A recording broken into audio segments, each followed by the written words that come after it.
Hello, I'm Dr. Nidhi Bhatnagar Harjai. I'm an audiologist and speech language pathologist, and today we are going to discuss about the prerequisites which are required for speech and language development.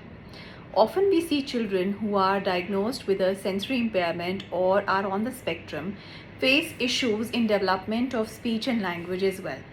So thereafter, the speech therapy sessions are started and the plans are made, and as parents, we try to implement those plans with the child along with the therapist in the clinic and in the home setting based upon whatever instructions we've been given by our speech therapist. But if you feel that you're trying to teach the child whatever has been told to you and the child is not cooperating, you have to pull the child, you have to forcibly make him sit in one place, he's not paying attention, he is not ready to participate in the activity, and the struggle gets really very overwhelming for the parents, and they do not know how to progress with the home training plan. So for that, we need to understand that if we want our child to pick up certain speech and language skills, it is very important for us to understand that does our child have the prerequisites which are required for the development of these skills. Because if the child is not having those skills, we cannot expect him to cooperate with us for speech sessions either in the clinic or even at home. So what are the prerequisites of learning speech and developing language by a child? So the few important skills which we look for in a child are things like eye contact, eye-hand coordination, fine motor skills, joint attention, and turn taking. So these are the 4-5 very important skills which a child must possess before we can actually start with the speech therapy plans at home or in the clinics. So the first thing which we have to see is to understand that speech itself is a fine motor activity. So if the child is lagging in other fine motor activities, we should pay attention in covering up the gaps in the other fine motor activities, like maybe holding a pencil, drawing certain shapes, coloring, and things like that. Along with the fine motor activities comes the important aspect of eye-hand coordination, because if you're trying to show something to the child and you're showing him a picture and you want to ask him that, Rio, where is the car, or what is the color of the book, and the child is just not looking at it, that means the eye-hand coordination where you're wanting him to point at the car, where you're wanting him to look at the picture and speak about it. So he's looking somewhere, he's pointing somewhere else. There is no coordination between his eye movement and his hand movement. We will not be able to achieve our target.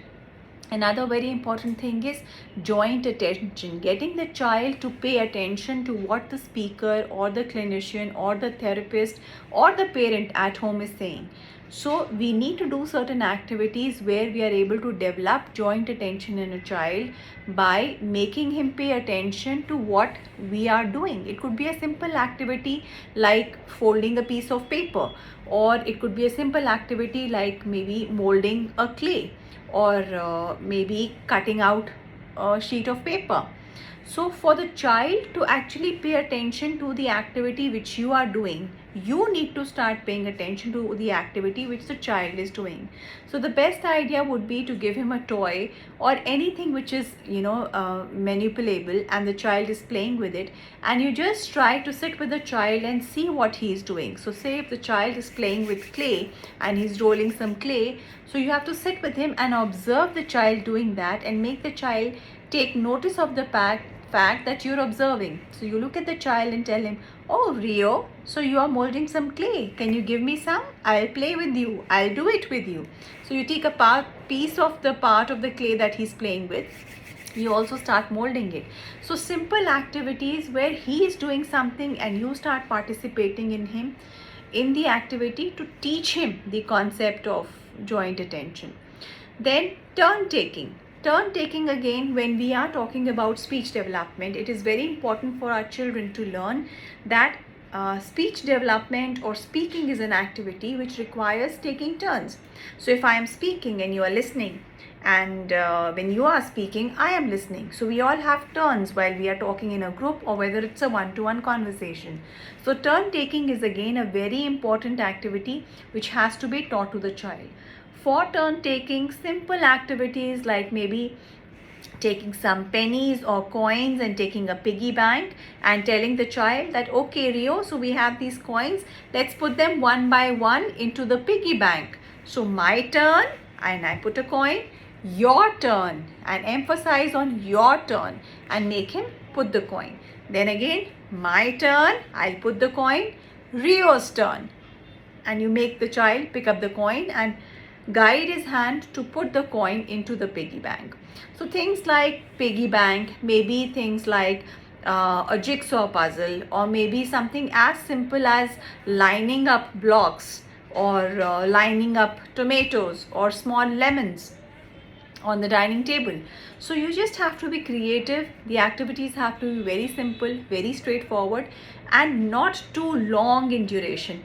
If you're trying to teach the child joint attention or turn taking or eye-hand coordination, make sure that you're doing several activities which are divided through the day, but they need to be short. You can't expect the child to sit for half an hour and keep lining lemons on the dining table.